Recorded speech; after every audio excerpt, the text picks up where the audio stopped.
A raíz de uno de nuestros cortos anteriores, donde yo hablaba acerca de por qué parecería que las terapias sin evidencia funcionan, una amiga me mandó una pregunta que está aquí.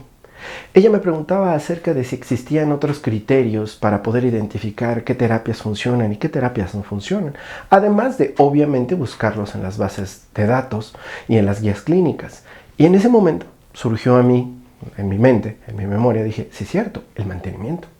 El mantenimiento es un muy buen criterio para saber si una terapia funciona o una terapia no funciona. ¿Qué es el mantenimiento?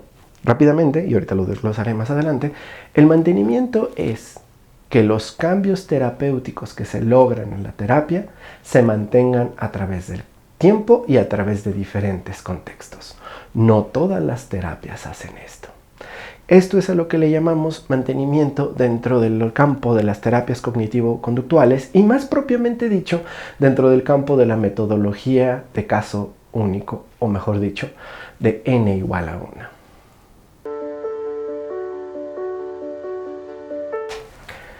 Sí, ¿qué es esto del mantenimiento de la respuesta alternativa? En la terapia cognitivo-conductual, el principal objetivo es generar mecanismos de autorregulación en el paciente, que el paciente se vuelva más consciente, lo voy a decir así, que el paciente pueda notar qué variables, qué cosas anteceden a su conducta para que él mismo pueda echar mano y poder transformar su forma de actuar ante los diferentes estímulos o triggers que así vienen en la literatura, como gatillos, detonadores, y que el paciente mismo tenga este aprendizaje para que pueda aprender a reaccionar de una manera distinta en los contextos que antes le generaban malestar. Entonces esto nos habla de una respuesta sostenida. Obviamente estoy hablando de un protocolo de intervención breve para pacientes con malestar clínico importante. También existen otros modelos de intervención que tienen evidencia que se llaman counseling, que realmente es consejería y son intervenciones de 1 o 2 sesiones, donde el especialista, psicólogo, psiquiatra o orientador educativo es muy directivo y puede generar cambios en los jóvenes o en los adultos que buscan orientación. Pero aquí me estoy refiriendo a una intervención breve de más o menos 12 sesiones con un problema de un malestar clínico. Veamos el siguiente gráfico.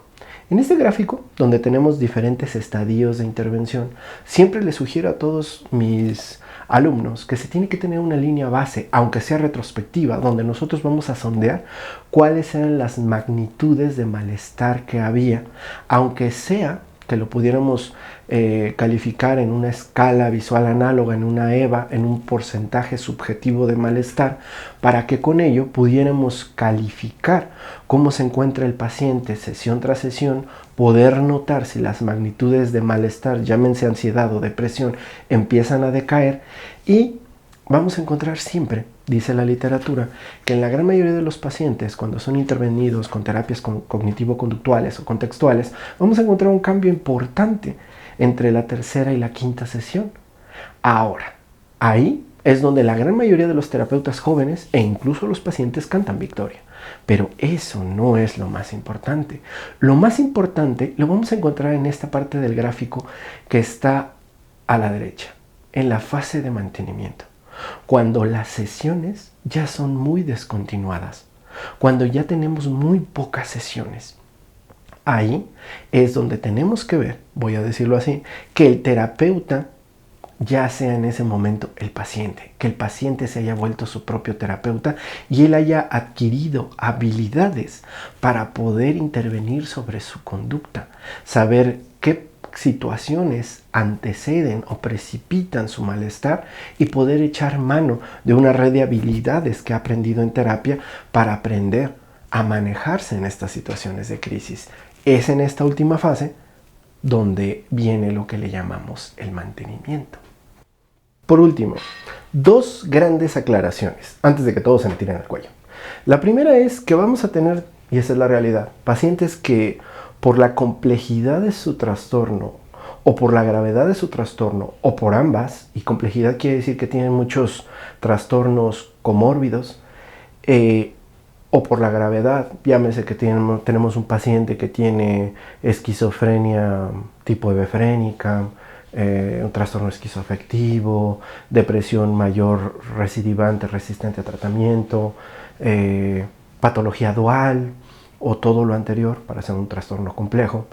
La realidad es que muchas veces estos pacientes requerirán atención psicológica y psiquiátrica de por vida.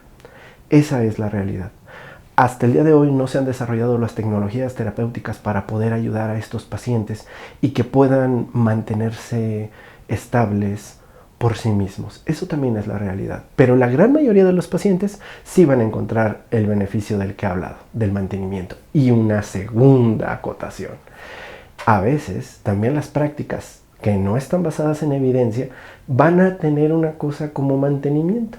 ¿Qué será eso? Que realmente llega el paciente, llega con una de estas personas, estos personajes que brindan este tipo de atenciones, tendrán unas cuantas intervenciones y el paciente saldrá sintiéndose muy bien. Y muy probablemente ya no vuelva a necesitar la intervención. Y ustedes dirán, pero eso también es mantenimiento, ¿no? Sí, pero vean mi show anterior de práctica basada en evidencia y lo que entenderán es que realmente el paciente no tenía diagnóstico de gravedad. Tenía malestar normativo y lo más probable es que tal vez no le vuelva a regresar el malestar, pero pudo haber salido adelante con una tertulia de café, con unas chelas con los cuates o con un consejo que le pudo haber dado a cualquier persona que no fuera un clínico. Síguenos para más shots de práctica basada en evidencia y también mándanos tus comentarios y tus preguntas. Hemos recibido con mucho agradecimiento un montón de comentarios, de preguntas y bueno, entre colegas siempre vamos a estar para ayudarnos. Nos estamos viendo.